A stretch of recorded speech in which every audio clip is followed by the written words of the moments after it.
नमस्कार, मैं प्रोफेसर रजत रोग निरोग में आपका स्वागत करता हूं। आपने कई बार एक चीज़ सुना होगा कि पेशाब करने में जलन हो रही है, लोअर एब्डोमेन में दर्द हो रहा है। महिलाएं ये ज़्यादा कंप्लेन करती है और ख़ासकर गर्मियों के समय में तो बहुत ज़्यादा कंप्लेन होता है इस बात का।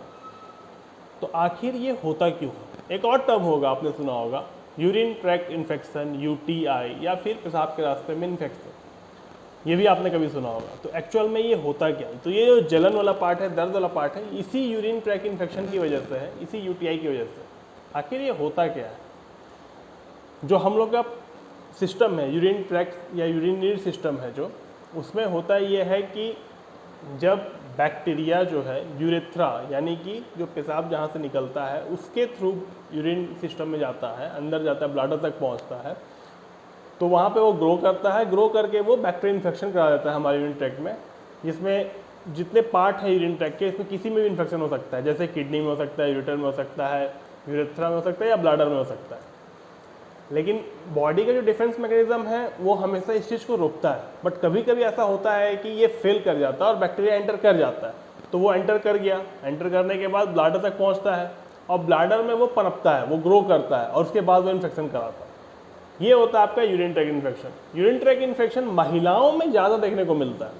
उसका कुछ रीज़न है कि उनकी जो शारीरिक बनावट है, खासकर डाइजेस्टिव सिस्टम का, यूरिन सिस्टम का, वो कुछ ऐसा है कि उसके वजह से ये चीज़ ज़्यादा होती है। और दूसरा रीज़न होता है इम्यूनिटी कमज़ोर होने की वजह से भी ये चीज़ देखने को मिलता है।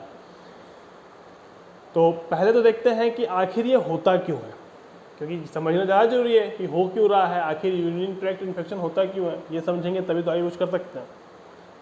तो होता ये है कि पहला चीज़ कि बैक्टीरिया जो है यूरेथ्रा से अंदर गया, अंदर जाकर ब्लैडर में पहुंचा, ब्लैडर में वो ग्रो किया, ग्रो करके वो वहाँ पे स्प्रेड होने लगा। ठीक है, तो इन्फेक्शन वहाँ पे शुरू हो गया। तो सबसे कॉमन जो इन्फेक्शन देखने को मिलता है वो दो तरह का ही होता है। एक होता है ब्लैडर इन्फेक्शन, एक होता है यूरेथ्रा का इन्फेक्शन। यही तो इन्फेक्शन कॉमन होते हैं।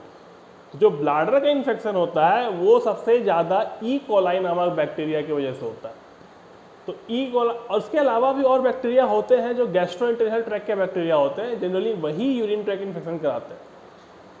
जनरली जो इन्फेक्शन होने का रीज़न होता है, कारण होता है, वो होता है कि एनस के थ्रू जो बैक्टीरिया है वो ट्रांसफ़र होता है यूरेथ्रा में, यानी कि जो स्टूल का रास्ता है वहाँ से बैक्टीरिया उसके टिप से, जहाँ से वो ख़त्म हो रहा है, वहाँ से बैक्टीरिया जो है यूरिन का जो रास्ता है वहाँ पहुँचता है, वहाँ पे वो ट्रांसफ़र होता है और फिर वहाँ से वो यूरेथ्रा के थ्रू ब्लैडर में पहुँच जाता है। कॉमन रीज़न ये होता है जिसकी वजह से आपको यूरिन ट्रैक्ट इन्फेक्शन देखने को मिलता है। अब महिलाएं क्यों ज़्यादा प्रोन होती हैं इसके लिए? क्योंकि महिलाओं का जो एनाटॉमी है बॉडी का वो ऐसा है कि उनका एनस और उनका जो यूरेथ्रा, इनके बीच की दूरी कम है, बहुत ज़्यादा कम है, खासकर महिलाओं पुरुषों के मुकाबले। ठीक है, तो जो बैक्टीरिया का ट्रैवलिंग होता है वो बहुत शॉर्ट डिस्टेंस में होता है और जल्दी हो जाता है। दूसरा रीज़न ये है कि उनका जो यूरेथ्रा है और जो ब्लैडर है उनके बीच की भी दूरी कम है। ठीक है, तो इसके वजह से जो बैक्टीरिया है वो बहुत जल्दी यूरेथ्रा से ब्लैडर तक ट्रैवल कर जाता है। तो इन दो रीज़न की वजह से महिलाओं में यूरिन ट्रैक्ट इन्फेक्शन ज़्यादा देखने को मिलता है, वो ज़्यादा सेंसिटिव और प्रॉन होती हैं यूरिन ट्रैक्ट इन्फेक्शन के लिए। तो एक तो ये आपका ब्लैडर इन्फेक्शन, दूसरा आपका जो यूरेथ्रा इन्फेक्शन है उसमें होता ये है कि बैक्टीरिया जो है वो यूरेथ्रा को इन्फेक्ट खाली करता है, ब्लैडर तक जाता नहीं है, ग्रो उसका बैक्टीरिया में ही हो रहा है। सेकेंड चीज़ कि जो सेक्सुअली ट्रांसमिटेड डिजीज़ होते हैं, जैसे क्लेमेडिया हो गया, हर्प्स हो गया, गोनोरिया हो गया, ये कुछ बीमारियां हैं जो इनके वजह से भी यूरेथ्रा का इन्फेक्शन देखने को मिलता है। यूरिन ट्रैक्ट इन्फेक्शन में यूरेथ्रा का इन्फेक्शन देखने को मिल जाता है। तो ये हो गया आपका कारण कि यूरिन इन्फेक्शन होता क्यों है। तो जनरली दो रीज़न है, एक ई कोलाई बैक्टीरिया है और दूसरा आपका गैस्ट्रोइंटेस्टाइनल ट्रैक्ट के जो बैक्टीरिया हैं उनके वजह से ये इन्फेक्शन देखने को मिल रहा है, क्योंकि वो ट्रैवल करके पहुँच जा रहे हैं यहाँ तक। अच्छा, एक और चीज़ है जो इंडिया में आमतौर पे देखने को मिलता है, वो है पब्लिक टॉयलेट का यूज़ करना, जिसमें किसी व्यक्ति को इन्फेक्शन था और उसने वहाँ पे यूरिनेट किया तो वो उस जगह पे बैक्टीरिया होता है और कभी कभी वहाँ से भी बैक्टीरिया स्प्रेड करके ट्रैवल कर जाता है यूरेथ्रा से ब्लैडर तक, तो वहाँ भी इन्फेक्शन देखने को मिल जाता है। तो ये तो कारण हो गए, लेकिन जो इन्फेक्शंस होते हैं उनके कुछ सिम्टम्स भी होते हैं।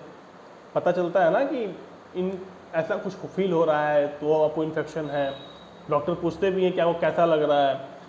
तो जब यूटीआई होता है तो उसके साथ जो सबसे कॉमन सिम्टम्स होता है वो ये होता है कि जब कोई यूरिनेट करता है तो उसको या तो जलन होगा या फिर लोअर एब्डोमेन में पेन होगा या दोनों साथ होगा, ठीक है, ये चीज़ वहाँ पे देखने को मिलता है। इसके अलावा दूसरा होता है कि उसको बार बार यूरिन करने का मन, पास करने का मन करेगा, फील होगा कि उसको यूरिनेट होना है, पेशाब करना है उसको, लेकिन होगी नहीं। ये दूसरा आपको सिम्टम है। तीसरा सिम्टम देखने को मिलता है कि फ्रीक्वेंसी यूरिनेशन की बढ़ जाती है, बार बार पेशाब करने जाना पड़ता है पर यूरिन जो पास होता है वो थोड़ा थोड़ा होता है। चौथा सिम्टम्स होता है कि जो लोअर एब्डोमेन है वहाँ पे डिस्कम्फर्ट, अनकंफर्टेबल फील होता है। दर्द तो हो गया एक अलग चीज़, एक अनकंफर्टेबल फील होता है। उसके अलावा जो आपको सिम्टम है कि जब कोई यूरिनेट करता है तो उसका स्मेल बहुत ख़राब होता है, बहुत ज़्यादा स्मेल करता है, ठीक है। तो ये कुछ सिम्टम्स देखने को मिलते हैं। लेकिन जो इन्फेक्शन मैंने कहा था ना कि जब यूरिन में फैलता है तो अलग अलग पार्ट इन्फेक्ट करते हैं, जैसे किडनी हो गया, यूरेथ्रा हो गया, ब्लैडर हो गया, यूरेटर हो गया, तो इनके बेसिस पे भी सिम्टम्स अलग अलग हैं। जैसे अगर किसी को किडनी में इन्फेक्शन होता है तो वो सारे सिम्टम्स तो देखने को मिलते हैं। उसके अलावा ब्लड आ सकता है यूरिन में, ठंड लगती है, बुखार चढ़ता है, उल्टी हो सकती है, उल्टी सा फील होता है, और बैक में, ठीक है, बैक में बहुत तेज दर्द होता है। तो ये कुछ सिम्टम्स हो गए। इसके अलावा अगर यूरेथ्रा में इन्फेक्शन है तो उसमें आपको डिस्कम्फर्ट होगा, बर्निंग सेंसेशन होगा, पेन होगा। अगर ब्लैडर में इन्फेक्शन है तो उसमें नौसिया वोमिटिंग लग सकते हैं, बैक पेन भी होता है, लोअर एब्डोमेन पेन होता है, लोअर एब्डोमेन में डिस्कम्फर्ट भी होता है, ब्लड आ सकता है। उसके अलावा आपको बर्निंग सेंसेशन होगा, ठीक है। तो ये अलग अलग जो इन्फेक्शन पार्ट में होंगे उसके अकॉर्डिंगली अलग अलग तरह के सिम्टम्स देखने को मिल जाते हैं। तो ये हो गया आपके सिम्टम्स। तो सिम्टम्स का क्लासिफिकेशन भी हो गया, तो कारण पता चल गया, उसके क्लासिफिकेशन देख लिए हम लोग, सिम्टम्स देख लिए हम लोग। लेकिन यूटीआई होने के कई रिस्क भी हैं, ठीक है। जैसे सबसे पहले देखते हैं महिलाओं में कौन कौन सा कारण है, कौन कौन सा ऐसा रिस्क फैक्टर है जिसके वजह से यूटीआई हो सकता है उनको, क्योंकि महिलाएं ज़्यादा प्रोन होती हैं यूटीआई के लिए, यूरिनरी इन्फेक्शन के लिए। तो सबसे पहला चीज़ इसमें देखने को मिलता है वो होता है उनका एनाटॉमी। चलो पहले की बात किए थे, जिसमें उनका ब्लैडर और यूरेथ्रा और एनस के बीच का जो डिस्टेंस होता है वो कम होता है, और ब्लैडर और यूरेथ्रा के बीच का डिस्टेंस जो होता है वो कम होता है, ठीक है। तो ये एक रीज़न हो गया। इसके अलावा जो सेकेंड रीज़न है वो है सेक्सुअल एक्टिविटी में बहुत ज़्यादा एक्टिव होना, और ख़ास करके एक से ज़्यादा पार्टनर होना, जिसकी वजह से भी इन्फेक्शन देखने को मिलता है। तीसरा है कि ऐसा कॉन्ट्रासेप्टिव मेथड का यूज़ करना जिसमें डायफ्राम का उपयोग हो, या फिर जैसे कॉपर टी का यूज़ हो, या स्पर्मिसाइडल का यूज़ हो, तो उसके वजह से भी उनको यूरिन इन्फेक्शन देखने को मिलता है। चौथा हो जाता है कि मेनोपॉज। मेनोपॉज में क्या होता है कि उनका एस्ट्रोजन लेवल डिक्लाइन करता है, जिसकी वजह से यूटीआई का जो इन्वायरमेंट होता है वो थोड़ा डिस्टर्ब हो जाता है। उस केसेस में भी उनको यूटीआई बहुत ज़्यादा होने के चांसेस बढ़ जाते हैं। तो ये कुछ कारण है महिलाओं में जिनके वजह से उनको यूरिन ट्रैक्ट इन्फेक्शन देखने को मिलता है। लेकिन महिलाओं के अलावा नॉर्मल सबके लिए कुछ रिस्क फैक्टर हैं। जो सबसे पहला रिस्क फैक्टर है पानी बहुत कम पीना, ठीक है, इसके वजह से भी यूरिन ट्रैक्ट इन्फेक्शन होता है, ये पहला रिस्क फैक्टर। दूसरा रिस्क फैक्टर बहुत ज़्यादा पब्लिक टॉयलेट का यूज़ करना, जैसा हम लोग पहले बात किए थे। तीसरा रिस्क फैक्टर होता है इम्यूनिटी बहुत कमज़ोर होना, जिसके वजह से भी यूटीआई होने के खतरे बढ़ जाते हैं। चौथा रिस्क फैक्टर आपको होता है कैथरेट का यूज़ करना। कैथरेट क्या होता है? एक तरह का ट्यूब होता है जिसका यूज़ तब करते हैं जब कोई व्यक्ति खुद से यूरिनेट नहीं कर पाता है। जैसे कोई पेशेंट है, किडनी का पेशेंट हो गया, उसके अलावा आपको न्यूरोलॉजी का पेशेंट हो गया, पैरालाइसिस पेशेंट हो गया, ठीक है। तो ऐसे कुछ पेशेंट होते हैं जो खुद से यूरिन पास नहीं कर पाते हैं। उस केस में क्या होता है कि उनको यूरिन पास करवाने के लिए एक ट्यूब लगा देते हैं जो ऑटोमेटिक यूरिन उनसे पास होते रहता है। तो उसका उपयोग करने से भी यूरिन ट्रैक्ट इन्फेक्शन का खतरा बन जाता है। इसके अलावा अगर ब्लॉकेज होता है, जैसे स्टोन बन गया किसी को, या प्रोस्टाइटिस की बीमारी हो गई, तो जिसकी वजह से क्या हो रहा है कि पेशाब अवरुद्ध हो रहा है, पास नहीं कर पा रहा है, तो उस केस में क्या होता है कि यूटीआई होने का खतरा बढ़ जाता है। या फिर किसी तरह का यूरिन ट्रैक्ट में प्रॉब्लम है, जैसे कभी कभी बच्चों में ये चीज़ देखने को मिलता है, तो उस केस में यूटीआई आराम से हो जाता है। तो ऐसे कुछ कुछ केसेस हैं जिसके वजह से रिस्क फैक्टर हमेशा बने रहता है, यूटीआई होने का चांसेस बने रहते हैं, ठीक है। एक और चांस होता है कि किसी को जैसे सिस्टोस्कोपी हुआ है, ठीक है, एक टेस्ट होता है जिसमें पूरा यूरिन को जो ट्रैक होता है उसको हम लोग एग्जामिन करते हैं। उस केस में, या फिर ऐसा कोई प्रोसीडियर हुआ है यूरिन ट्रैक का, उस केस में भी आपको यूटीआई होने का खतरा बढ़ जाता है। तो ये आपके रिस्क फैक्टर है, ठीक है।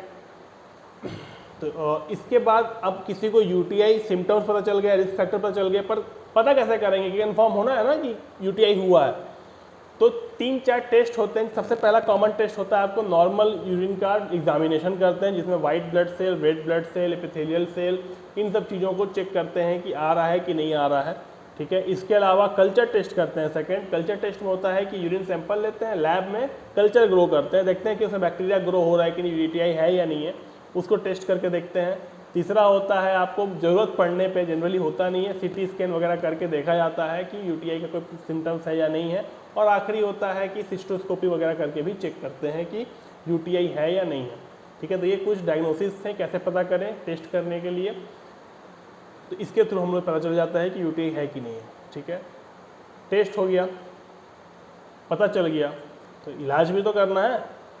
अब इलाज कैसे करोगे, कौन कौन सी दवाइयाँ यूज़ करनी चाहिए? देखिए, ये कोई रिकमेंडेशन नहीं है, बट ये दवाइयाँ यूज़ होती हैं, ठीक है। जिसमें सबसे पहला नाम आता है आपको नॉरफ्लॉक्सासिन, जो सबसे कॉमनली यूज़ होता है। अब आप बोलोगे कि नॉरफ्लॉक्सासिन तो पेट खराब होने में भी यूज़ होता है, लेकिन नॉरफ्लॉक्सासिन का उपयोग आप ऐसे अलग अलग जगह पे यूज़ होता है। ये आपको जीआई ट्रैक में इन्फेक्शन को ट्रीट करने के लिए यूज़ करते हैं, यूटीआई के इन्फेक्शन को ट्रीट करने के लिए यूज़ करते हैं, और बहुत अच्छे तरीके से ये काम करता है। मतलब एक टैबलेट सुबह, एक टैबलेट शाम, 5 दिन के लेना पड़ता है। दूसरा होता है लीवोफ्लॉक्सासिन, अगर 250 mg है तो दिन में 2 बार लेना है, और 500 mg है तो दिन में 1 बार लेना है, ठीक है। ये भी 5 से 7 दिन चलता है। उसका डोज है, डोज प्लीज़ एंटीबायोटिक यूज़ करो तो आप लोग डोज से छेड़छाड़ मत करो, क्योंकि बैक्टीरियल रेजिस्टेंस पैदा होने का खतरा हमेशा बने रहता है। इसके अलावा आपको सिप्रोफ्लॉक्सासिन, ये भी अगर 500 mg है तो दिन में 2 बार, अगर 500 mg से कम है या फिर ज़्यादा है तो उसमें डोज एडजस्टमेंट हो जाता है। उसके अलावा आपको ओफ्लॉक्सासिन भी यूज़ करते हैं, ठीक है, जिसमें आपको 200 mg सुबह शाम 5 दिन के लिए, 400 mg दिन में 1 बार 5 दिन के लिए, ठीक है। तो ये कुछ कॉमन दवाइयाँ हैं जिसको रिकमेंड किया जाता है यूटीआई को ट्रीट करने के लिए, ठीक है। अब ये तो सारी चीज़ें हो गई, इलाज हो गया, लेकिन प्रिवेंशन भी तो होता है कि हम बचाव अपना पहले ही कर लें, यूटीआई हो ना। अब प्रिवेंशन करने के लिए क्या करना पड़ता है? सबसे पहले तो पानी ज़्यादा पीजिए, कम से कम 8 से 10 गिलास पानी आपको दिन में पीना चाहिए। हाँ, अगर कोई किडनी पेशेंट है या फिर इस तरह कोई सीरियस बीमारी का पेशेंट है तो उनके लिए रिकमेंडेशन नहीं है। आप प्लीज़ अपने डॉक्टर से कंसल्ट करिए, अपने हेल्थ प्रोफेशनल से कंसल्ट करिए, उसके बाद ही डिसीजन लीजिए कि कितना पानी पीना है। लेकिन एक नॉर्मल हेल्दी इंडिविजुअल के लिए 8 से 10 गिलास तो कम से कम पानी पीना चाहिए, ताकि जो अगर इन्फेक्शन का खतरा बन भी रहा है या इन्फेक्शन हो भी गया हो किसी को, तो वो बैक्टीरिया फ्लश आउट हो जाए एकदम बाहर, ठीक है, बॉडी से बाहर हो जाना चाहिए। और दूसरा चीज़ कि यूरिन ज़्यादा डाइल्यूट होगा, जब ज़्यादा डाइल्यूट होगा तो बर्निंग सेंसेशन कम देगा, ठीक है। तो पहला चीज़ तो ये हो गया। दूसरा चीज़, पब्लिक टॉयलेट का यूज़ करने से अवॉइड करना चाहिए। तीसरा चीज़, सेक्सुअल एक्टिविटी जब भी करें तो तुरंत अपने ब्लैडर को खाली कर देना चाहिए, ठीक है। After sexual activity with your partner please go for your washroom and urinate, ठीक है। तुरंत जाके बाथरूम यूज़ करिए और यूरिनेशन करिए, उससे क्या होता है कि यूरिन इन्फेक्शन का खतरा कम हो जाता है। चौथा चीज़ है कि महिलाएं इन सब चीज़ों का उपयोग ना करें जो उनको यूटीआई दे सकते हैं। वो ऐसा कॉन्ट्रासेप्टिव का उपयोग ही नहीं करें, जैसे डायफ्राम का यूज़ ना करें, कॉपर का यूज़ ना करें, स्पर्मिसाइडल वाले कॉन्डोम्स का यूज़ ना करें, तो उसकी वजह से क्या होगा कि यूटीआई नहीं होगा, ठीक है। सेक्सुअल पार्टनर एक ही हो तो बेटर है, एक से ज़्यादा ना हो, क्योंकि उसमें भी खतरा बढ़ जाता है और सेक्सुअल डिजीज़ का भी खतरा बढ़ जाता है उसमें। इसके अलावा इम्यूनिटी को बढ़ाने के लिए जो उपाय हो सकता है वो उपाय करिए। तो ये कुछ तरीके थे जिससे आप यूटीआई को बचा सकते हैं। एक और है करौंदे का जूस, यानी कैनबेरीज जिसको बोलते हैं, कैनबेरीज का जूस पीने से भी यूटीआई का खतरा कम हो जाता है। तो करौंदे का जूस पीने से भी यूटीआई का खतरा कम हो जाता है। तो ये कुछ तरीके हैं जिसको यूज़ करके आप अपने यूटीआई से अपने आप को बचा सकते हो, होने से रोक सकते हो, ठीक है। तो उम्मीद है कि आपको ये सब चीज़ पसंद आया होगा, नॉलेजेबल लगा होगा, कुछ आपने सीखा होगा। बट प्लीज़ दवाई का उपयोग अपने से मत करिएगा। अगर आपको ऐसा फील होता है कि आपको ये सारे सिम्टम्स हैं, ऐसा कुछ है, तो प्लीज़ अपने डॉक्टर से मिलिए, हेल्थ प्रोफेशनल से मिलिए, या फिर वैसे लोगों से मिलिए जिनको पता है, जो हेल्थ सेक्टर से जुड़े हुए हैं। उसके बाद ही इसका अपना यूज़ करिए। ये सिर्फ आपके नॉलेज पर्पज़ के लिए है, ये कोई रिकमेंडेशन नहीं है कि आप इस दवा का उपयोग करिए। तब तक अपना ख्याल रखिए, अगले वीडियो में फिर मिलेंगे रोग में रोक के। तब तक के लिए जय हिंद।